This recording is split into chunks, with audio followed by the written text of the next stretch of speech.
तो चलिए शुरू करते हैं। एक 7 एक्शन। मेरा सवाल आपसे है, आपने बोला कि जो सुप्रिया जी हैं उन्होंने बोला कि जो राहुल गांधी हैं वो उनको गले लगा लेते हैं जो गंदे होते हैं, जिनके मुंह से बदबू आती है। आपने ये जनता को बताया, वो बहुत गलत तरीके से बताया। वो वीडियो हमने भी देखी है। उन्होंने बोला वो किसी से भेदभाव नहीं करते। अगर एक मजदूर उनके पास आएगा वो उसको भी गले लगाएंगे, अगर उनका समर्थक भी आएगा वो उसको भी गले लगाएंगे। आपने ये जो तरीका बोला वो गलत था। जवाब दीजिए। क्या बात है सर, क्या बात है सर, क्या बात, ये बात है। की किताबों में पढ़ते थे कि राजा का बेटा राजा बनता है, पर हम कांग्रेस में तो कुछ और ही सिचुएशन देख रहे हैं। तो आप परिवारवाद जो चल रहा है कि जो पॉलिटिशियन का बेटा ही पॉलिटिशियन बन रहा है और आगे भी वही हो रहा है, तो उस बारे में आप क्या कहना चाहेंगे? मेरे अभी बदत है भाई, अभी बदत है। पे बच्चे बहुत कुछ सीख रहे हैं। मनमोहन सिंह जी के पिताजी कौन से पॉलिटिशियन थे, जरा बताएंगे आप?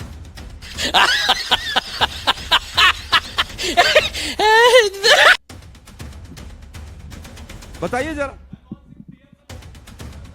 किसने कहा आपको? ये भी मुझे अपने घर जाना है। जिसके पास माइक नहीं है, आपकी आवाज ऑन है, टीवी पे नहीं जाएगी। अंजना जी, आपका सवाल मैं पहुंचा दे रही हूँ ताकि ऑडियंस भी दुर्भाग्य समझे। है। एक सेकंड, उन्होंने कहा कि मनमोहन जी आपका कहना था कि रिमोट कंट्रोल से काम करते थे। बैठ जाइए। ये अंजना जी पूरी तरह से भाजपा की व्हाट्सएप बट आप लोग बीच में मत बोलिए क्योंकि बिना माइक की आवाज नहीं जाएगी। अगर सवाल है पे भाजपा ने जो फैलाया वो बच्चों ने पढ़ा। जिस व्यक्ति ने 10 साल में सबसे अच्छा इकोनॉमी के साथ इस देश को आगे बढ़ाया, वो कह रहे हैं कि साहब वो तो रिमोट कंट्रोल से चलते थे। दुर्भाग्य। तुम्हें शर्म है? कुछ शर्म आया है? नमस्कार दोस्तों, स्वागत है आप सभी का मेरे आज की इस नई वीडियो में। दोस्तों आज की वीडियो में हम ये देखने वाले हैं कि कैसे कांग्रेस के प्रवक्ता आलोक शर्मा ने विवेक श्रीवास्तव के साथ मिलकर बीजेपी के प्रवक्ता प्रदीप भंडारी को रगड़ डाला।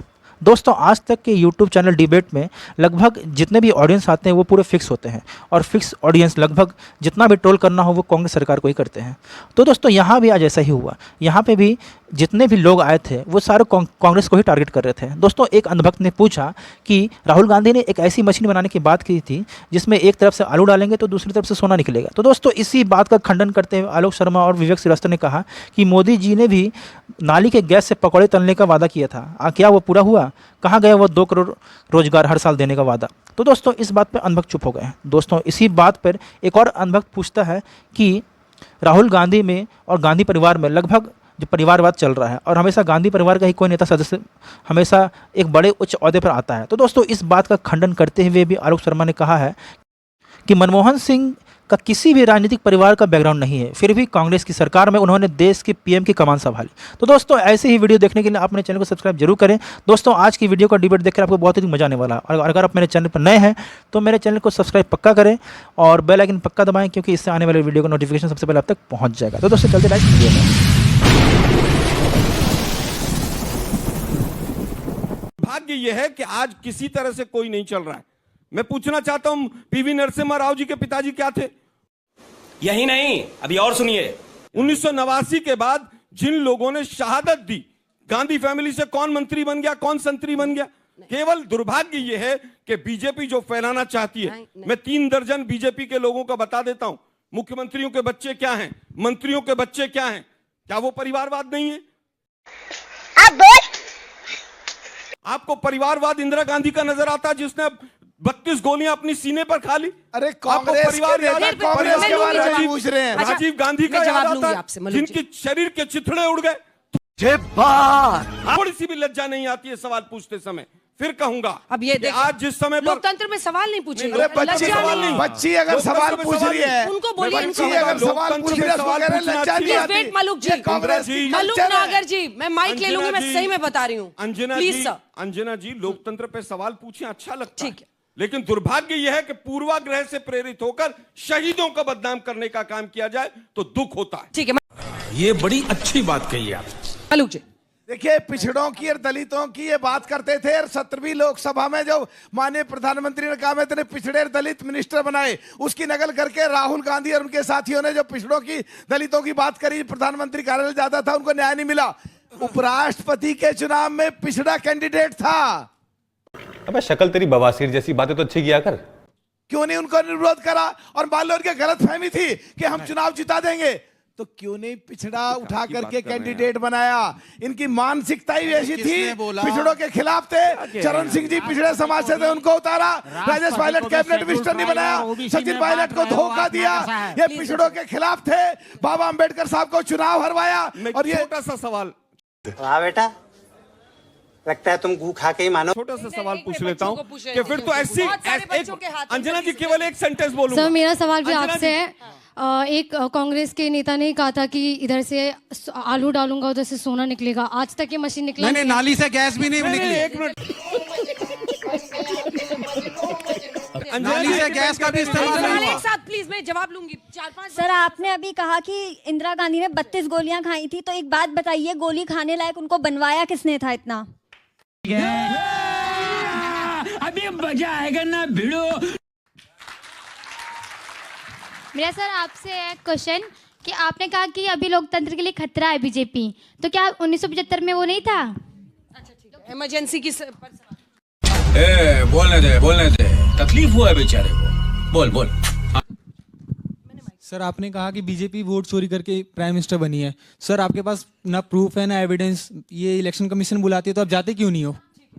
मैं आ रही हूँ, आगे भी आ रही हूँ। आप मैं आइए, उत्तर दे दो देता हूँ। सवाल थे, आप आइए, जल्दी आइए। अच्छा सवाल ये है कि अभी जो देख रहे हैं नेपाल का condition and we shares the border with Bihar, तो बीजेपी से मैं पूछना चाहूंगा आपका क्या इस पे कुछ लेगेसी है कि बीजेपी जो बिहार में वोट होने वाली है इस पे कुछ इम्पैक्ट पड़ेगा नेपाल में जो हो रहा है उसके कारण?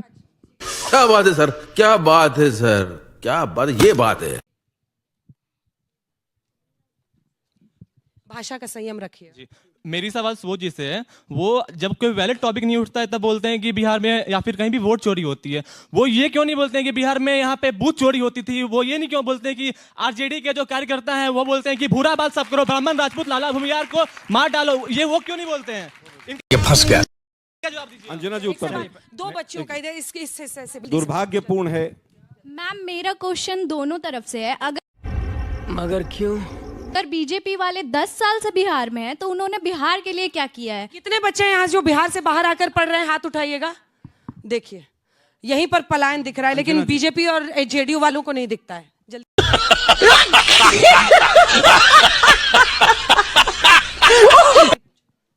मैम सर कह रहे हैं कि लाइक बीजेपी ने कांग्रेस ने बहुत कुछ कर रहा है। मैं बिहार से हूँ, हमारे यहाँ पे लड़कियों को पढ़ाना बहुत बड़ी बात हो जाती थी। एंड मैम मेरा सवाल कांग्रेस के प्रवक्ता से है, जहां जिस राज्य में बीजेपी की सरकार आती है तो वहां ये क्यों कहते हैं आप लोग कि वहां वोट चोरी हुई है, और जहां आपकी सरकार आती है वहां आप ये क्यों नहीं कहते हैं कि यहाँ हमारी वोट चोरी नहीं, हम ऐसे ही जीते हैं? अभी मजा आएगा ना भिड़ो। आलोक जी आप ही से शुरू करते हैं। 2-3 सवाल आपके लिए थे। बहुत अच्छे सवाल आए। सबसे पहले आलू से सोने वाला सवाल आया। ये मोदी जी का स्टेटमेंट था, लेकिन दुर्भाग्य यह है कि हिंदुस्तान के मीडिया ने भी नहीं रोका और व्हाट्सएप पर भी उसको इतना प्रोपोगेट किया गया। वो स्टेटमेंट मोदी जी का गुजरात में दिया हुआ था, जिसको राहुल गांधी जी के साथ जोड़कर बीच में नहीं, मैं मौका दूंगी। देखिए, अब ये कोई तरीका थोड़ी ना, राहुल गांधी जी के नाम से जोड़कर बोलते हो तरीका ये कहा होता गया है। अरे अगर बीच में बोल के रहे हो, बाद कोई तरीका नहीं है। दूसरा नहीं मिलेगा फिर। बहुत ही दुर्भाग्य हुआ, दुर्भाग्यपूर्ण एक स्टेटमेंट आई। इंदिरा गांधी जी जिन्होंने 32 गोलियां खाई, व्हाट्सएप यूनिवर्सिटी ने इतना ब्रेन वॉश कर दिया है बच्चों का, वो कह रही है कि इस लायक क्यों बन गई वो? तुम्हें शर्म है? कुछ शर्म आया है? सोचिए देश कहां पहुंच रहा है। आप लोग खुद सोचिएगा, चिंतन कीजिएगा। सुप्रिया श्रीनेत जी ने कुछ बात दूसरे तरीके से कही, उसको अलग तरीके से पेश किया गया। यही बीजेपी की फेक यूनिवर्सिटी और फेक फैक्ट्री जो है ये काम करती है। तमाम मोदी जी के स्टेटमेंट्स को राहुल जी के साथ जोड़कर जिस तरह से चलाया जाता है पूरे देश ने देखा है। आप लोग बच्चों बिहार की बात कर रहे थे। बिहार में हमारी सरकार 35 साल से नहीं है कांग्रेस की, और 35 साल का आप में से कोई भी नहीं। 20 साल से बीजेपी की सरकार है। अगर बीजेपी की 20 साल से सरकार है तो आप लोगों को बिहार से यहां आने का क्या आवश्यकता पड़ी थी?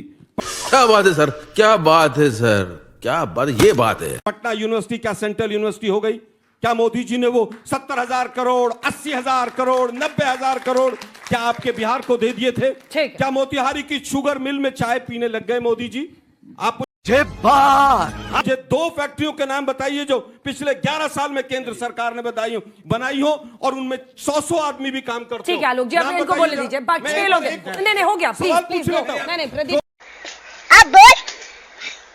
बच्चे सवाल पूछ रहे थे, मेरे सवाल का उत्तर दीजिए। अच्छा, वो एक सवाल पूछना चाह रहे हैं, पूछ लीजिए। मैं केवल एक पूछना चाहता हूं, आप लोग यहां पर बैठे हैं, एक फैक्ट्री का नाम बताइए जो मोदी जी ने 11 साल में बनाई हो और उसमें 200 आदमी काम करते हो पूरे बिहार के अंदर। चलिए बीजेपी की तरफ से आप बताइए जल्दी से।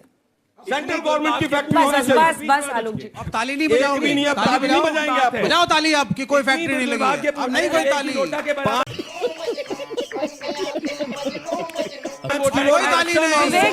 विवेक जी मत कीजिए, मत कीजिए। आप इलेक्शन कमीशन, हम आपकी बात सुनते हैं, ये नहीं सुन रहे आपकी बात, यही इनकी दिक्कत। अब मैं आपको कहना चाहता हूँ, इलेक्शन कमीशन, अरे भैया आप उचक रहे हो, ये देख लिया उचक में चालू हो गए। बोलने दे, तकलीफ हुआ है बेचारे को। बोल इस बार किसी ने आपके बीच में नहीं बोला, प्लीज। इन्होंने बोला कि हमने बिहार के अंदर क्या किया, आपने सवाल पूछा और ध्यान से मैं आपके सवाल का जवाब देना चाहूंगा। बिहार के अंदर 15 साल के अंदर जब हम सत्ता में नहीं थे, बजट बिहार का था 23,000 करोड़ एवरेज। जब हम सत्ता में आए, बजट बिहार का हुआ 3,23,000 करोड़। और आप सभी गूगल करके देखिए बिहार का ग्रोथ रेट, फैक्ट्री का नाम बताओ। अंजना जी, मैं 10 सेकंड नहीं बोलना शुरू किया, मैं आप में से किसी को नहीं बोलने दूंगा। विवेक जी, आपका नोटा के बराबर वोट है, चुप रहो। नोटा के बराबर वोट है, चुप रहो। नोटा के बराबर, क्या बढ़िया था गुरु। चुप रहो। फैक्ट्री का नाम 20 साल में कौन सी फैक्ट्री? बिहार के अंदर इस वक्त बिहार, आप सब गूगल करिए, 14% ग्रोथ रेट है बिहार का। इनके समय नेगेटिव परसेंटेज ग्रोथ रेट था बिहार का। ये इनकी स्थिति थी। दूसरी बात मैं कहना चाहता हूं, ये कह रहे थे इनने क्या किया, ये आज ही का न्यूज़पेपर के अंदर आया है। जब रिजर्व बिहार के अंदर जब कांग्रेस वालों की सरकार हुआ करती थी, जब आपको पता है बिहार पे प्रति व्यक्ति कितना खर्च करते थे लोग, सिर्फ 190 रुपए, और जम्मू कश्मीर और बाकी राज्यों में 2000। आज ये 10 गुना से ज्यादा हुआ है। तो जिन्होंने बिहार के अंदर एक विकास का कार्य नहीं किया, ये बात करेंगे। और आज मैं ऑफेंड हुआ हूं, और देश को भी होना चाहिए। आलोक जी ये जस्टिफाई कर रहे हो, सेलिब्रेट कर रहे हैं कि नेशनल सिक्योरिटी फेलियर था, कि देश की भूतपूर्व प्रधानमंत्री के ऊपर हमला हुआ था, ये इनका इतना बड़ा फेलियर था, और इसको यहां पे जस्टिफाई कर रहे हैं। बिल्कुल गलत हुआ था इंदिरा गांधी के साथ में जो नेशनल सिक्योरिटी फेलियर, और उसके लिए कांग्रेस पार्टी की सरकार जिम्मेदार थी। ठीक है विवेक जी, एक एक करके मैं सबसे कहूं, आप रुक जाइए। मनमोहन जी को प्रधानमंत्री के रूप में इज्जत तक नहीं देते थे, धीरे-धीरे सोनिया गांधी को बैठाते थे। जल्दी बोलिए, 2 लाइन। केवल ये बता दीजिए, इंदिरा गांधी के हत्यारों का वकील कौन था? अरे आप बताओ, राजीव गांधी बात तो सही है। के हत्यारों को क्यों छोड़ा? राजीव गांधी के हत्यारों से सोनिया गांधी मिलने क्यों गई? प्रियंका वाड्रा क्यों मिलने गई? माइक नीचे, दोनों का माइक नीचे, दोनों का माइक नीचे। मिस्टर शर्मा, जनता ने पकड़ी है। विवेक जी बोले, एक एक करके सबसे कम लूंगी सर। विवेक जी से अरे विवेक जी क्या था, देखिए भंडारी जी, जब हमने 2005 में जब हमारी सरकार गई, उस वक्त बिहार का बजट 26,000 करोड़ था, भारत का बजट 4.5 लाख करोड़ था। आज जो आपने बिहार का बजट 3 लाख करोड़ है, भारत का बजट 50 लाख करोड़ है। कंपैरेटिव एनालिसिस आप करो, हमारा जो डेवलपमेंट, और इतना ही नहीं, जब आपने लिया तो 15,000 करोड़ था।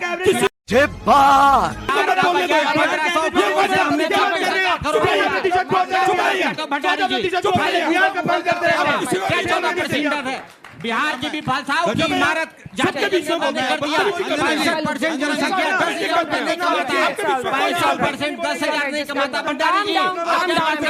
67 रुपया कमाता बिहार के लोग।